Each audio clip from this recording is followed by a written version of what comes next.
Amen. హల్లెలూయా. మీరు చదువుకోండి, ఇక్కడ వినండి. ఇక్కడ ఒక సముద్రం ఉన్నది. ఏమున్నది? ఈ సముద్రంలో ఏముంటాయి? మనం ప్రయాణం చేయడానికి దోణెలు ఉంటాయి. ఆమెన్. ఇక్కడ కూడా యేసు ప్రభు ఒక దోణి ఉన్నది, ఇంకా చిన్న దోణెలు కూడా ఉన్నాయి. ఆమెన్. చిన్న దోణెలు ఉన్నాయి. యేసు ప్రభు ఇక్కడ దాకా వచ్చినాడు. వచ్చి ఆ పడవలో వెళ్దామని ప్రయాణం చేద్దాం అనుకున్నాడు. అద్దరికి వెళ్దాం అనుకున్నాడు. ఆమెన్. గంగధర్, చదువు రాదని అస్సలు బాధపడద్దు, సరేనా?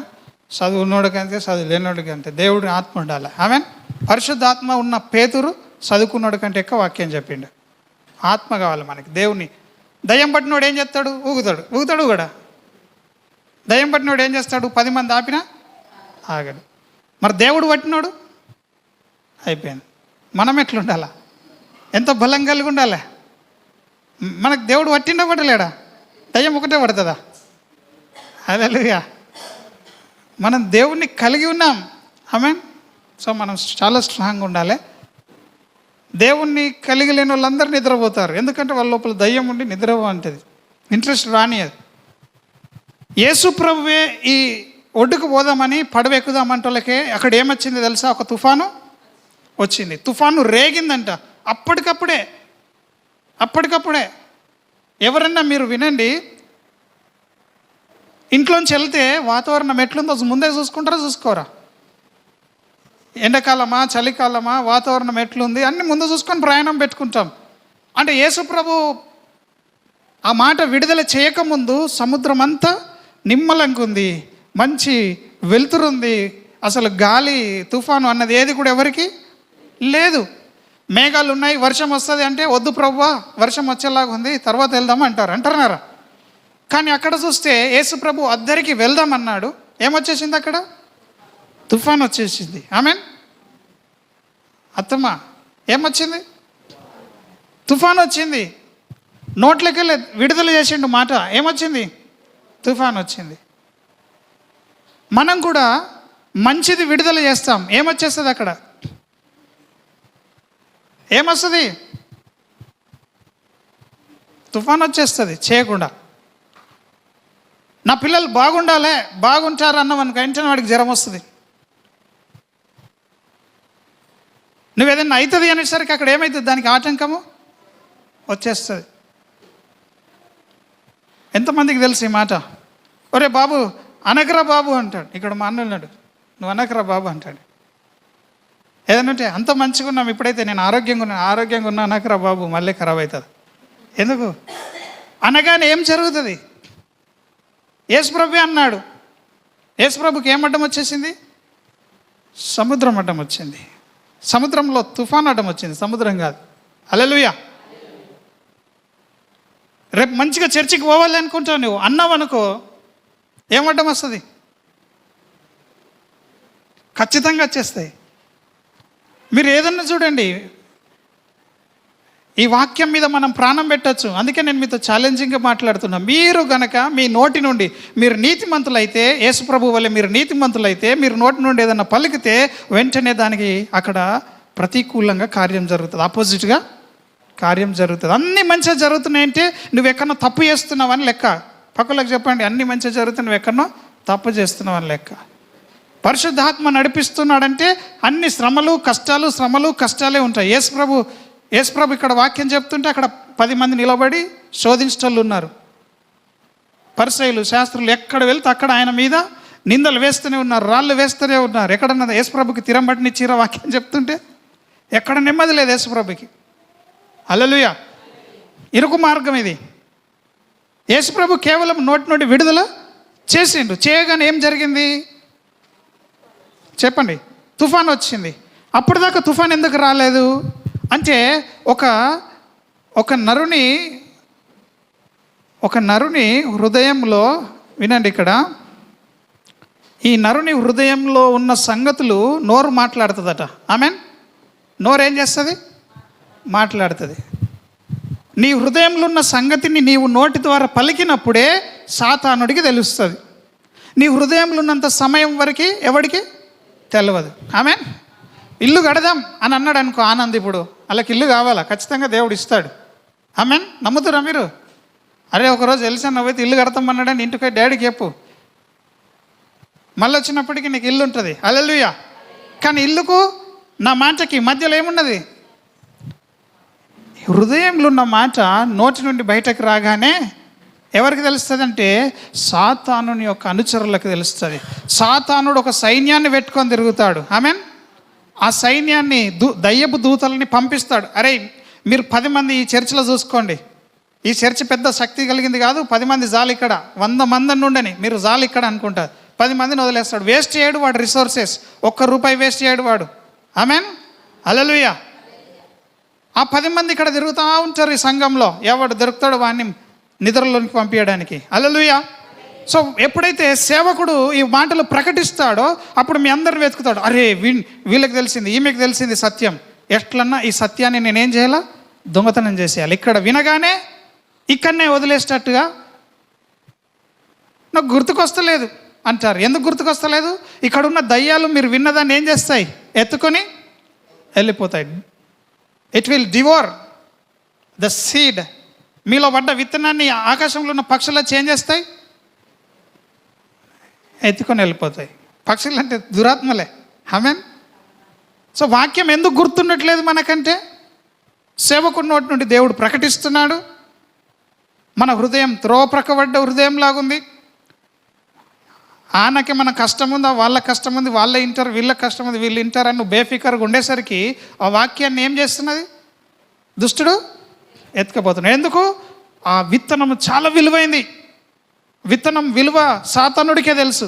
సాతానునికి తెలిసినంత వాక్యపు విలువ మనకెవరికి తెలియదు. వానికి తెలుసు వాక్యం ఎంత విలువైందో. ఆమెన్. మనకు విలువ తెలియక బైబిల్ ఇప్పము, చదవము, తెలుసుకోము, దేవుణ్ణి అడగము. ఆమెన్. ఎంతమందికి అర్థమవుతుంది నేను చెప్తుంది? సో ఇప్పుడు దేవుని నోటి నుండి ఒక మాట విడుదలైంది. ఏంది? మనం ఆ ఒడ్డుకి వెళ్దాం, అద్దరికి వెళ్దాం అన్నాడు. అది ఏంటిదంటే రేమా, రాయబడ్డ మాట కాదు, ఆ బుక్లో నుంచి చదివిన, బైబిల్లో చదివినటువంటి మాట కాదు, ధర్మశాస్త్రం నుంచి మాట్లాడిన మాట కాదు యేసుప్రభు. ఆమెన్. అమ్మా మీకు అర్థమవుతుందా? నోట్ల నుంచి వస్తున్న మాట. దీపక నాకు అర్థమవుతుందా? ధర్మశాస్త్రం ఉన్నది అప్పటికి, రాయబడ్డది అది. కానీ ఇప్పుడు యేసుప్రభు మాట్లాడుతున్న నోటి నుండి వస్తున్న మాటలు రెహమా, రాయబడలే. మాట్లాడుతున్న మాట మనల్ని బ్రతికిస్తుంది. ఆమెన్. రాయబడ్డ మాట మనల్ని చంపేస్తుంది. మళ్ళీ గుర్తుంచుకోనండి, దీంట్లో అర్థం చాలా. ఇప్పుడు సేవకుడు బోధిస్తున్న మాట, నోట్ల నుండి వస్తున్న మాట, ఈ మాటనే మీరు తిని విని అరిగించుకొని అర్థం చేసుకుంటేనే మీరు బ్రతుకుతారు. బైబిల్లో ఉంది కదా అంటే మీరు చస్తారు. ఆమెన్. అక్షరం మిమ్మల్ని చంపుతుంది, ఆత్మ మిమ్మల్ని బ్రతికిస్తుంది. ఆమెన్. అక్షరం ఏం చేస్తుంది? చంపేస్తుంది. బైబిల్ ఉంది కదా అని నువ్వు చదువుతుంది అంత ఏమీ నీకు ఒరిగేది లేదు. ఆ బైబిల్ ఉన్న అక్షరము దేవుని ఆత్మగా వినాలి. ఇప్పుడు నా మాటలు ఆత్మయు జీవమునున్నాయి. ఆమెన్. దేవుడు అంటున్నాడు కదా, నా మాటలు ఆత్మయు జీవమునై ఉన్నాయి. ఆత్మ బ్రతికిస్తుంది. ఎంతమందికి అర్థమవుతుందా? ఉన్నారా? సో ఇది ఒక్క ప్రిఫేస్, ఈ ఒక్క మాట అర్థమైతే ఈరోజు మెసేజ్ మనకు అర్థమవుతుంది. మన నోటి నుండి వచ్చే మాటనే మనకు ప్రభావం చూపిస్తుంది తప్ప నువ్వు మనసులో అనుకున్నదన్నీ కూడా దేవుడు తప్ప దయ్యాలు ఎవరు ఎరిగి ఉంటారు. హల్లెలూయా. అయితే ఇప్పుడు దేవుడు ఏం చేసినాడు? నీతిమంతుడు కాబట్టి ఆయన ఒక మాట పలకగానే వెంటనే అక్కడ ఒక తుఫాను రేగింది. ఆమెన్. మన జీవితంలో కూడా నువ్వెంత నీతిమంతుడవైనా ఆలోచిస్తే యేసు ప్రభువు కంటే ఎక్కువ నీతిమంతులమా మనం? చెప్పండి, యేసు ప్రభువు కంటే ఎక్కువ నీతిమంతులమా? మరి యేసు ప్రభువే పలికినప్పుడు తుఫాన్ వస్తే నీవు పలికినప్పుడు తుఫాన్ రాకుండా ఉంటుందా? అరే మీ సార్లు వచ్చి ప్రార్థన చేసిర్రు కదా, గిట్టెట్లయింది అంటారు. అవుతుంది. అది తుఫాన్ని దాటి మన విశ్వాసం పనిచేయాలి. ఆమెన్. తుఫాన్ రాగానే యేసుప్రభు ఓ అని చెప్పేసి వెనక్కి వెళ్ళిపోదాం అన్నాడా? అనలే. ఆ తుఫాను యొక్క మూల కారణాన్ని వెతుక్కున్నాడు. అక్కడ కంటికి కనిపిస్తున్న తుఫాను నీళ్లతో కొట్టుతున్నది, గాలితో కొట్టబడుతుంది. ఆ పడవ ఏమవుతుంది? గాలితో కొట్టబడుతుంది. ఇక్కడ చూడండి ఈ మాటలు. నీ జీవితం కూడా ఇదే పరిస్థితుల్లో ఉంటుంది. ఇందాక ప్రేయర్ రిక్వెస్ట్ అడిగారు. ఏంటికి ఆ రిక్వెస్ట్లు? దయ్యంకు నచ్చుతుంది అది? రైట్ ప్లేస్లో ఆమె విత్తనం విత్తింది, ఆ మాట అనే విత్తనం. తనేం కోరుకుందో అది అయిందని నేను ప్రకటిస్తున్నాను. ఆమెన్. ప్రార్థన చేయాల్సిన అవసరం లేదు. మనం మాట సెలవీయగానే అది జరిగిపోయింది. ప్రార్థన ఎప్పుడు చేయాలా? శుక్రవారం ప్రార్థన చేయాలా, ప్రతిరోజు రాత్రి ప్రార్థన చేయాలా. కొన్నిటి దగ్గర మాట మాత్రమే ప్రకటించాలి. వ్యక్తిగత ప్రార్థన చేసుకోవాలా, సంఘ ప్రార్థనలు చేయాలా. కానీ సమస్యను పట్టుకొని ప్రార్థన చేసే అవసరం లేదు. మాట సెలవిస్తే చాలు. హల్లెలూయా. నమ్ముతున్నామా? నువ్వు ప్రొఫెటిక్గా తీసుకో.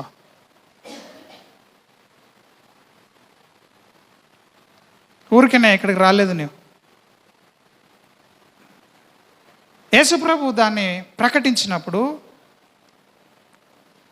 ఆ తుఫాన్ నిమ్మలపడ్డది. ఆమెన్.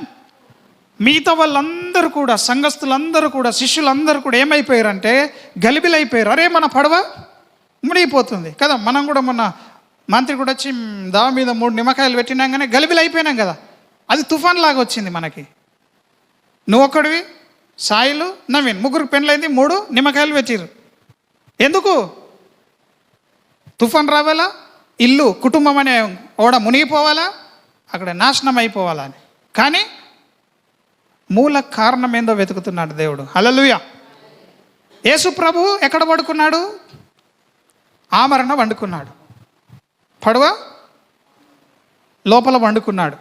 శిష్యులు పైనుండి వస్తున్న నీళ్ళని ఎత్తిపోస్తూ ఉన్నారు అనుకుందాం ఆ సందర్భంలో. ఆమెన్. చివరికి యేసు ప్రభు దగ్గరికి వెళ్ళి మరి ఆయనను ఏమంటున్నారంటే, బోధకుడా, మేము నశించిపోతున్నాం. ఎవరు నశించిపోతున్నారు? ఎవరు నశించిపోతున్నారు? దేవా, నేను నశించిపోతున్నా అంటే నీకు తెలియదా నీ లోపల దేవుడు ఉన్నాడు, నీతో పాటు దేవుడు కూడా నశిస్తాడని? దివ్యకన్నా, దివ్యేష్ అర్థమవుతుందా? నీ లోపల ఎవరున్నారు? నువ్వు చచ్చిపోతే ఎవరు చచ్చిపోతారు? దేవుడు కూడా. నువ్వు మునుగుతే ఎవరు మునుగుతాడు నీతోని? ఆ అర్థం వాళ్ళకి తెలుస్తలే. ఎవరు నశించిపోతున్నాం అంటున్నారు? మేము నశించిపోతున్నాం అంటున్నారు. ఇదెంత అజ్ఞానం కదా. నీ లోపల దేవుడు ఉంటే నువ్వు మునుగుతే ఎవరు మునిగినట్టు తెలుస్తలేదు వాళ్ళకి. దేవుడు మునిగినట్టే. శర్మ, నువ్వు మునుగుతే ఎవరు మునిగినట్టు? నాదేం పోయేదినే, దేవుడున్నాడు నాతో అనుకోలే, బిందాస్ ఉండాలా. ఆమెన్. సమస్యల్లో ఎగురు గంతులు వేయడం అంటే ఇదే. శ్రమ కలిగినప్పుడు సంతోషించాలట, శోధనలో పడినప్పుడు సంతోషించాలట. ఈ శిష్యులకి, ఇక్కడున్న సంఘానికి తెలియట్లే. సమస్య వచ్చింది, ఒరే నాయన సురేష్, నీకు కష్టం వస్తే నీతో పాటు సేవకుడు కూడా ఉన్నాడు. నువ్వు మునుగుతే ఎవరు మునిగినట్టు? సేవకుడు మునుగుతే ఎవరు మునిగినట్లు? దేవుడు కూడా. ఇదొక క్రమం, ఇదొక జాయింట్. నువ్వు ఒంటరి కాదు. హల్లెలూయా. తల గడ్డం మీదుగా కారి అంగిల అంచుల వరకు దిగజారిన పరిమళ. అంగిల అంచుల దాకా దిగజారుతుంది. తల మీద పోయేపడి ఇక్కడ ఆగుతుందా? అంచుల దాకా. సేవకుని మీదకి వచ్చిన ఆశీర్వాదం మీ దాకా ఎట్లా వస్తుందో, మీ దాకా వచ్చిన కష్టం సేవకుని దాకా కూడా వస్తుంది. సేవకునికి వచ్చింది కష్టం అంటే దేవునికి కూడా వస్తుంది. అప్పుడు దేవుడు ఊరుకుంటాడా? ఊరుకోడు. నీవు వాక్యం మీద నిలబడితే నీకన్నా ముందు ఎవరు మునుగుతారు? నీ పాదముల కింద వాక్యం ఉంది అనుకుందాం, దేవుడు ఉన్నాడు అనుకుందాం. నువ్వు మునుగుతే ఎవరు ఉంటారు ముందు? వాక్యమే మునుగుతుంది. వాక్యం మునిగిపోతుంది ఎక్కడన్నా? అది మరి మునిగిన నిన్ను పైకి లేపుతుంది. అంత గొప్ప దేవుని మనం కలిగి ఉన్నాం. ఇక్కడ చూడండి, ఇది యేసు ప్రభువుని వాళ్ళు ఆ సంఘం ఏం చేస్తుందంటే, యేసు ప్రభువుని వాళ్ళు కలిగి ఉన్నారు, అయినప్పటికీ వారు మేము నశించిపోతున్నాం, నువ్వు బ్రతుకుతున్నావు అంటున్నారు. వాళ్ళకంటే కింద ఎవరున్నారు? యేసు ప్రభు ఉన్నాడు. వీళ్ళు పైన ఉన్నారు, యేసు ప్రభు కింద ఉన్నాడు. చచ్చిపోతే ముందు ఎవరు చచ్చిపోవాలి? మునుగుతే ఎవరు ముందు మునగాలి? అప్పుడు అర్థమైపోయింది వీళ్ళకి, ఇంకా యేసు ప్రభుని మనం లేపాలి, మన శక్తి చాలదు. మనం కొన్ని ప్రయత్నాలు చేస్తాం. వీళ్ళు 6 నెలల తర్వాత నాకు కాల్ చేశారు కదా. ఒక 6 నెలల నుంచి ఇంట్లో ఆ నిమ్మకాయలు పెట్టి నుంచి ఒక్కరికి కూడా బాగుండట్లేదు. తర్వాత గుర్తు చేసుకున్నారు, వెళ్ళినాను, ప్రార్థన చేసినాము. ఇప్పుడు దేవుడు వారికి కృపనిచ్చి ఇక్కడ దాకా. ఈ దినం గంగాధర్ కూడా ఇక్కడ ఉన్నాడంటే అది గొప్ప విషయం. నా కళలో లేకపోతే నా ఆలోచనలో కూడా నేను ఊహించలే గంగాధర్ ఇక్కడికి వస్తాడని. చప్పట్లు కొడదాం ఒకసారి. వస్తే వాళ్ళ అమ్మ వస్తుంది అనుకున్నాను, వాళ్ళ చిన్నమ్మ వస్తుంది అనుకున్నాను, అందరు వచ్చిర్రు, వాళ్ళ నవీన్ వస్తాడు అనుకున్నాను, వచ్చిండు. కానీ సౌజన్య కూడా వచ్చింది, అశ్విక్ కూడా వచ్చాడు, ఈరోజు గంగాధర్ కూడా వచ్చాడు. హల్లెలూయా. దేవుడు కార్యం చేస్తాడు. ఊరికనే ఈ వాక్యం ఊరికనే మీరు వింటే మీకు పనిచేయదు. ఎప్పుడైతే వీళ్ళు మన శక్తితోని మనం బ్రతకలేము, ఇంకా మనతో ఇంకొకడు ఉన్నాడు కదా, ఆయన వెళ్ళి నిద్ర లేపుదామని ఏం చేశారు వాళ్ళు? ఆయన ఉన్న చోటికి కిందికి వెళ్ళి మేము నశిస్తున్నామని చెప్తున్నారు. హల్లెలూయా. 2 చోట్ల ఉంది ఆ స్టోరీ. ఇంకో స్టోరీలో చదివితే వారు వెళ్ళి ఆయనను కిందికి వెళ్ళి యేసుప్రభుని నిద్ర లేపారంట. ఆమెన్. హల్లెలూయా.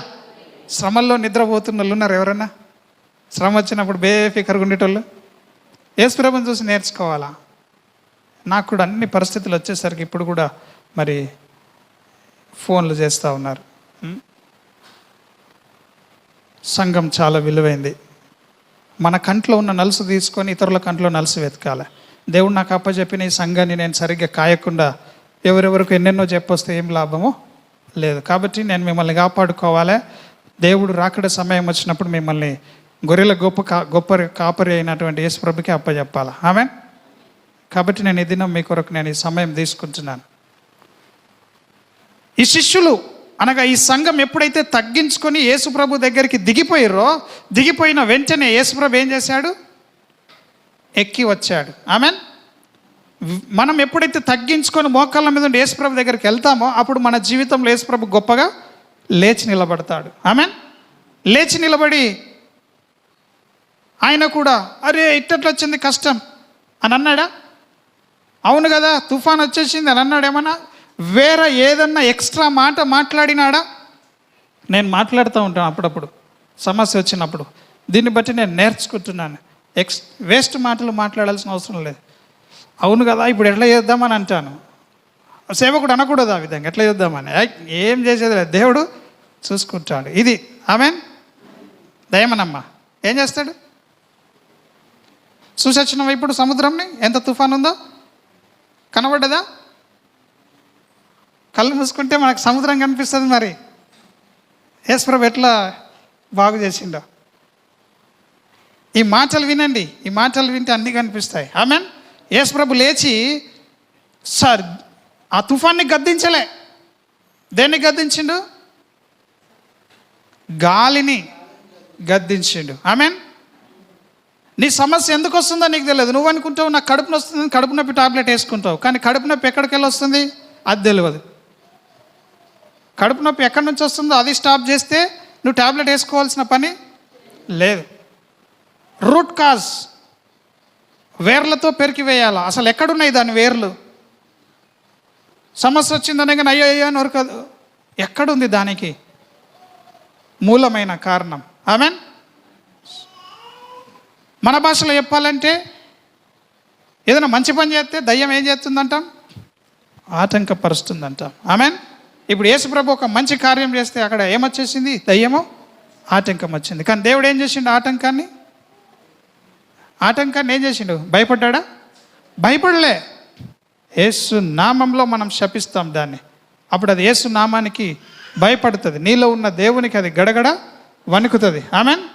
సో యేసుప్రభు గాలిని గద్దించి సముద్రాన్ని నిమ్మలపరిచిండు. అప్పుడు అందరూ ఆశ్చర్యపోతున్నారు. ఇప్పటిదాకానేమో తుఫాన్కి భయపడ్డారు, ఇప్పుడేమో దగ్గరున్న మనిషికి భయపడుతారు, యేసుప్రభుకి భయపడుతారు. నాయన ఈయన దగ్గర ఏదో శక్తి ఉంది అని అందరు ఏం చేసినారు? వారు మిక్కిలి అంటే ఎక్కువ భయపడ్డారు. తుఫాన్ కన్నా తక్కువ భయపడ్డారు కావచ్చు. కానీ యేసుప్రభుకి ఒరే తుఫాన్ కంటే డేంజర్ మన దగ్గరనే ఉందిరా నాయన అనుకున్నారు. హల్లెలూయా. మనం అట్లున్నామా? యేసుప్రభులాగా మన చుట్టూనోళ్ళు మనకు భయపడుతున్నారా?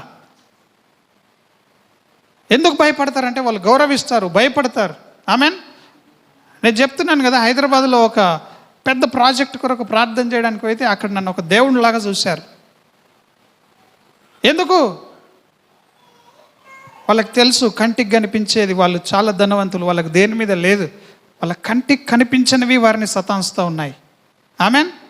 కంటికి కనిపించని వాటితో యుద్ధం చేసేవాడు కావాలి. హల్లెలూయా. ఈ గోడలు అందరికీ కనిపిస్తున్నాయా? కానీ గోడల తర్వాత ఏముంది? ఎవడికి? కానీ గోడ తర్వాత ఏముందో చెప్పేటోడు కావాలి. హల్లెలూయా, హల్లెలూయా.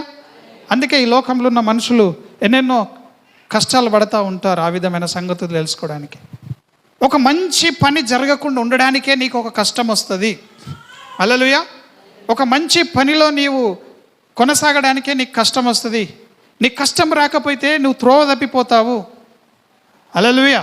సో నీకు ఎప్పుడైనా కష్టం వచ్చిందంటే నువ్వు రైట్ మార్గంలో ఉన్నావని తెలుసుకోవాలి, నువ్వు సరైన మార్గంలో వెళ్తున్నావని నువ్వు అర్థం చేసుకోవాలి. ఆమెన్.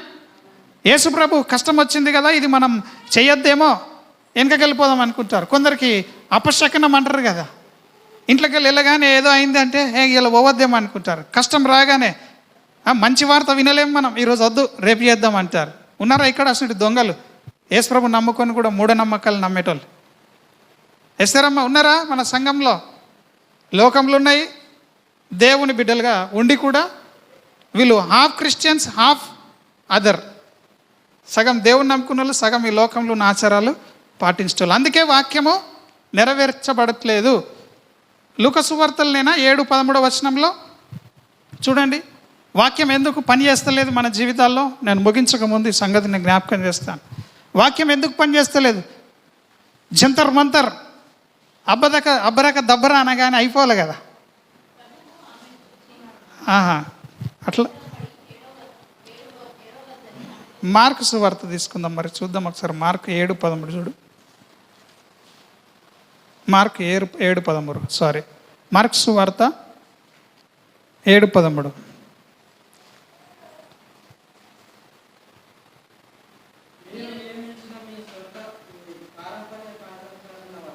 మీరు పారంపర్యచరం అంటే ఆచారాలు, తాతల ముత్తాతల నుండి సంఘంలో కూడా అవే ఆచారాలు జరుగుతున్నాయి. మీరు వెళ్ళండి పక్క చర్చిలకి, ఇక్కడ కూడా ఇంకా ఏమైనా ఆచారాలు ఉంటే అవన్నీ చచ్చిపోవాలి యేసునామంలో. ఆమెన్. మీరు మీ పారంపర ఆచారములను బట్టి మీరు నడుచుకుంటున్నారు. చర్చ్ అంటే ఇట్లనే ఉంటుంది, ఇలాగే పోవాలి, ఇట్లనే ఉండాలి, పండుగలు ఇట్లా చేసుకోవాలి. ఎవడు చెప్పిండయ్యా? ఆచారం, ఆచారం. ఇలా చేయాలి, అలా చేయాలి, ఎవరు చెప్పారు? ఆచారం. ఆచారాలు, మనుషుల కల్చర్, ట్రెడిషన్ ఎక్కడైతే నెరవేర్చుతారో అక్కడ దేవుని వాక్యం సున్నా, వాక్యం నిరర్థకం. దాని యొక్క ఇంపాక్ట్ ఏముండదు, వాక్యము ఎఫెక్టివ్గా పనిచేయదు అక్కడ. ఆమెన్. సంఘంలో వాక్యం ఎక్కడ పనిచేస్తుందంటే వారు వాక్యాన్నే నమ్ముకున్నప్పుడు. ఆమెన్. ఎగరడము, దుంకడము, ఆచారాలు, నీవు నేను, లీడర్లు, చర్చి, పాస్టరు, నాయకులు, సేవకులు, ఇవన్నిట్లలో ట్రెడిషన్తో వచ్చిర్రు అనుకుందాం. దీపకనకు అర్థమవుతుందా? అసలు ఇన్ని గొప్ప సంఘాలు ఉంటుండగా కూడా దేవుని కార్యములు ఎందుకు జరుగుతలేవంటే, వాక్యం ఎందుకు నెరవేర్చబడట్లేదంటే మనం ఆచారాల్లో ఉన్నాము. ఆమెన్. మనం ఎక్కడున్నాం? ఆచారాలు. ఆచారం పాటించటోళ్ళకి, అలవాటు ప్రకారంగా చర్చ్ కష్టోళ్ళకి వాక్యము పనిచేయదు. ఆశతో వచ్చేవాళ్ళు, భయంతో వచ్చేవాళ్ళు, దేవుని మీద ప్రేమతో వచ్చేవాళ్ళు, ఇష్టంతో వచ్చేవాళ్ళు, వాళ్ళ జీవితంలో వాక్యము నెరవేరుతుంది. చెప్పండి సిస్టర్, మీరు కూడా తెలిసిన వాళ్ళకి. శక్తి కలిగిన వాక్యమే కానీ సున్నా అయిపోతుంది ఆచారాలు పాటించటం లైఫ్లో. సో నీ ఆచారము, నీ పద్ధతి, ఇవన్నీ మన క్రైస్తవులే పద్ధతులు ఫాలో అవుతున్నారు. మన క్రైస్తవులే ఏం చేస్తారు? ట్రెడిషన్లు ఫాలో అవుతున్నారు. కాబట్టి అక్కడ వాక్యము పనిచేయట్లే. సో యేసుప్రభు లేచి గద్దించగానే అక్కడ తుఫాన్ ఏమైపోయింది? ఆగిపోయింది. సో అన్ని కష్టాలు నీ పనిని అడ్డగించడానికి రావు.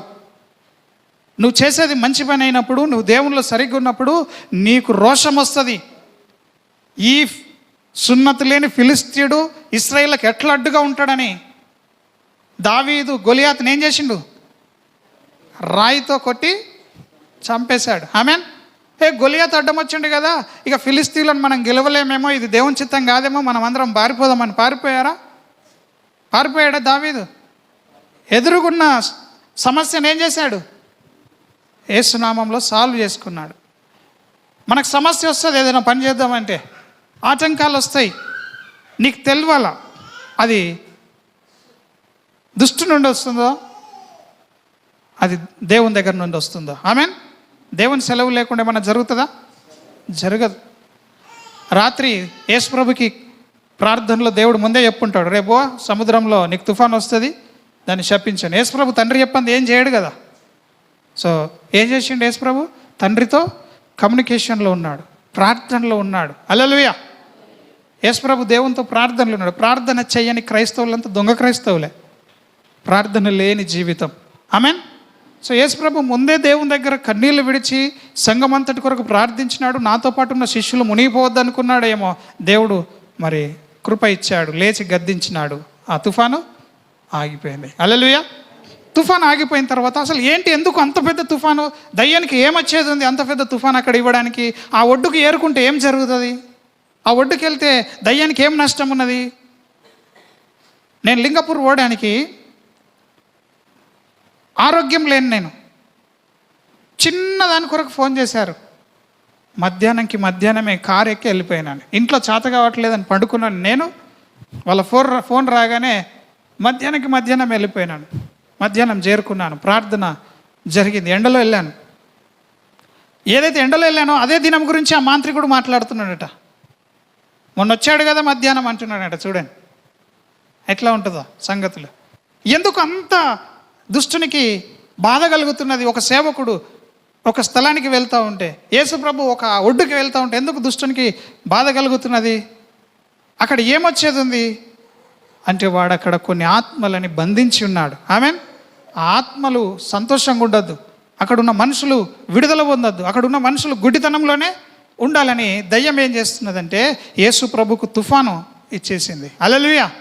నాకు ఆరోగ్యం తీసేసింది. అయినా యేసు నామంలో కారు ఎక్కినాను, ఆరోగ్యంగా వెళ్ళినాను. అక్కడ చక్కగా ప్రార్థన ముగించుకొని వచ్చినాను. ఆమేన్. ఉన్నారా ఇక్కడ? అర్థమవుతుందా? మనం పోరాడేది మనుషులతో కాదు, దురాత్మలతో. పోనీ ఒక ఒడ్డు చేరుకున్నారు. ఒడ్డు చేరుకోగానే 5వ అధ్యాయంలో 1వ వచనంలో చూస్తే, మార్క్స్ వార్తలో గెరాసేనుల ప్రాంతం అది. వారు సముద్రమునకు అద్దరినున్న గెరాసేనుల దేశమునకు వచ్చిరి.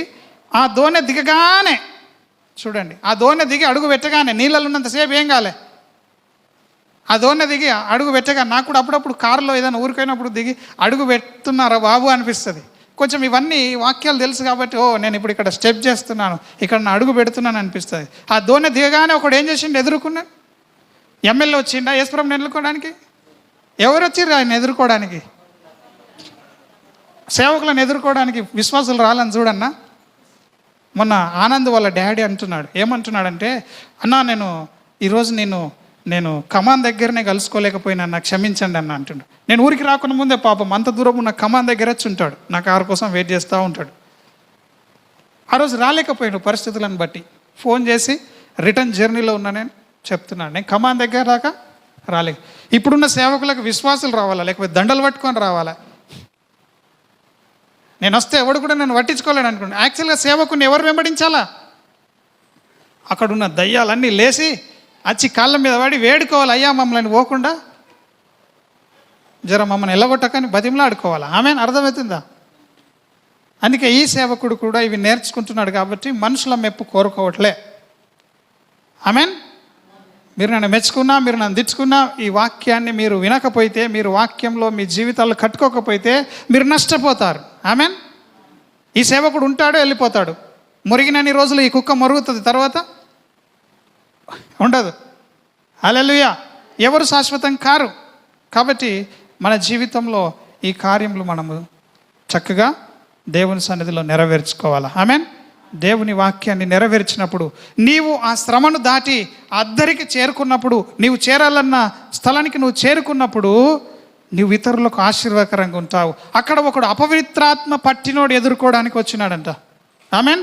అపవిత్రాత్మ పట్టినవాడొకడు సమాధిలో నుండి వచ్చి ఆయనకు ఎదురుపడ్డాడు. ఎట్లా వస్తావు? ఇది నాది, ఇది నా ఏరియా, నువ్వు ఇక్కడ దిగకు, ఇక్కడ నడవకు, ఇక్కడ నేను మంచిగా ఉన్నా, నేను ప్రశాంతంగా ఉన్నా, ఈ ఇంట్లోకి రాకు, ఈ ఇల్లు నాది, నేను ఇంట్లో ఉన్న వాళ్ళందరినీ చంపేస్తా అంటది దయ్యం. ఈమెను చంపేయాలనుకుంటున్నా అంటది. ఎంతమంది వినలేరు? సంఘంలో విన్నారు ఎప్పుడన్నా? నేను ఈమెను చంపకపోదలుగా వచ్చినానంటది. అట్లా అన్నోళ్ళందరిని వదిలేసి వెళ్ళిపోయినాయి అవి. అందరు ప్రాణంతోనే ఉన్నారు. ఇంకా సరైన చేతిలో పడాలి. మంచి డాక్టర్ చేతిలో పడితే పేషెంట్కి రోగం ఉంటుందా, పోతుందా? పోతుంది. మొన్న ఇక్కడ ఆర్మూర్లో హాస్పిటల్లో రాంగ్ డాక్టర్ చేతిలో పడి పేషెంట్ ఏమైంది? చనిపోయింది. హాస్పిటల్లో చనిపోయింది 2 వారాల క్రితం. హల్లెలూయా. సో మనం మంచోని చేతులు ఉండాలా. దేవుడు మంచోడనే కాదా? ఇప్పుడు మనందరం ఎవరి చేతిలో ఉన్నాం? దేవుని చేతిలో ఉన్నాం. పోయి దయ్యాలకి తెలివి లేక దేవుని దగ్గరికి వచ్చి వేడుకుంటున్నాయా? అసలు ఎవరితో పెట్టుకోవద్దాం, ఆయనతోనే పెట్టుకో. ఎవరి దగ్గరికి పోయినా నడుస్తుండే, వాడు పారిపోయి ఎక్కడన్నా ఊర్లో దాక్కున్నా నడుస్తుండే. కానీ పోయి ఎవరి దగ్గరికి వచ్చింది? దేవుని దగ్గరికి వచ్చి దేవుని వేడుకుంటున్నాయి. హల్లెలూయా, హల్లెలూయా. అప్పుడప్పుడు నేను కూడా నా దగ్గరికి ఎవరైతే తీసుకొని రాబడతారో వాళ్ళని చూసినప్పుడు అదే అనిపిస్తుంది, అది దేవుని కార్యం. మన దగ్గరకు వచ్చారు కాబట్టి మనం ప్రార్థన చేస్తాం సంఘంలో. ఇక్కడికి వచ్చిన వాళ్ళందరూ విడుదల పొందాలా. క్యాన్సర్ అయినా రోగాలైనా స్వస్థత అనేది, విడుదల అనేది ఒక అపహాస్యంగా మారిపోయింది లోకంలో ఉన్న ప్రజలకి. పాస్టర్లు ఏదో టచ్ అంటారని చెప్పేసి ఎన్నెన్నో చేస్తూ ఉంటారు. కానీ నిజంగా అనుభవించినోడు దేవుని ఎన్నడూ కూడా ఇడిచిపెట్టాడు. ఆమెన్. అరే బాబు, దేవుని ఏదో శక్తి ఉందిరా నాయన అని పర్సనల్గా తెలుసుకున్నాడు. యేసు ప్రభుని విడిచిపెడతాడా? విడిచిపెట్టాడు. వాడు ప్రాణం పైన విడిచిపెట్టాడు. ఎందుకు హతసాక్షులు అయ్యారు వాళ్ళు? శిష్యులందరూ ఒకటి తల తెగిన నరికారు, ఒక్కొక్క చిత్రహింసలు చేసి అపోస్తలులను చంపేసినారు. మన దేశంకి వచ్చిన తోమాని కూడా బల్లతో పొడిచి చంపేసినారు. ఎందుకు వాళ్ళు చావడానికి సిద్ధపడ్డారంటే దేవుని మీద ఉన్న ప్రేమ అంతగా పోయింది. హల్లెలూయా. ఉందా మనకు ప్రేమ దేవుని మీద? యేసు ప్రభు కూడా చావడానికే వచ్చాడు. ఏదో ఆ కొద్ది సమయము ప్రజలకు కొన్ని మేలు చేసిపోదామని ఆ 3.5 సంవత్సరాలు టైం వచ్చేదాకా, కాలము సంపూర్ణమయ్యేదాకా వెయిట్ చేసిండు. హల్లెలూయా. సో ఇప్పుడు ఈ గెరాసేనీయుల ప్రాంతంలో ఒకడు దయ్యం పట్టినోడు వచ్చినాడు. వాడు ఒక్క దయ్యం కలిగి లేడు, ఇంచుమించు 3,000 నుంచి 6,000 దయ్యాలు ఉన్నాయంట వాడి లోపల. ఎన్ని వేల దయ్యాలు ఉన్నాయి అంటే మన శరీరము ఎన్ని ఆత్మలకు నివాసంగా ఉంటుందో చూడండి. కళ్ళల్లో దయ్యం ఉంటుంది, చెవులలో దయ్యం ఉంటుంది, చేతులలో దయ్యం ఉంటుంది, కాళ్ళల్లో దయ్యం ఉంటుంది, నేలకలో దయ్యం ఉంటుంది మనకు. ఆమెన్. అమ్మా గంగవ్వ, ఎక్కడెక్కడ ఉంటుంది? మనిషికి నిలువెల్ల విషమేనట. పాముకు తలలో ఉంటుందట, తేలుకు తోకలో ఉంటుందట. కానీ మనిషికి అట్లయిపోయింది వీని బ్రతుకు. దయ్యంలన్నీ వీని శరీరాన్ని నింపేసినాయి మానవుణ్ణి. అప్పుడు వెంటనే దేవుడు ఆ మనిషికి ఏం చేసినాడు? విడుదలనిచ్చినాడు. ఆమెన్. హల్లెలూయా, హల్లెలూయా. వింటున్నారా లేదా? ఈ గెరాసీనుల ప్రాంతానికే యేసుప్రభు ఎందుకు వెళ్ళాడంటే, ఈ గెరాసీనుల ప్రాంతం ఒకప్పుడు ఒక శాపంని దీవెనగా తీసుకున్నారు. ఇది ఒకప్పుడు తన పితరులు నోటి నుండి పలికిన మాట. ఆమెన్. గెరాసీనుల ప్రాంతము ఒకప్పుడు పితరులు పలికిన మాట. ఇప్పుడు యేసుప్రభు పలికితే ఎట్లా జరిగిందో అలాగే ఇక్కడ కూడా ఆదికాండం తీసుకుందాం. 49 తీసుకుందాం.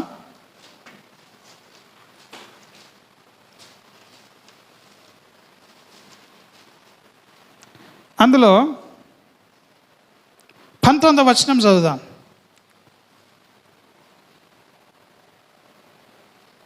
తీసారా? ఆదికాండం 49:19. గాదు అనే ఒక కుమారుణ్ణి దీవిస్తూ యాకోబు ఈ విధంగా అంటున్నాడు. ఈ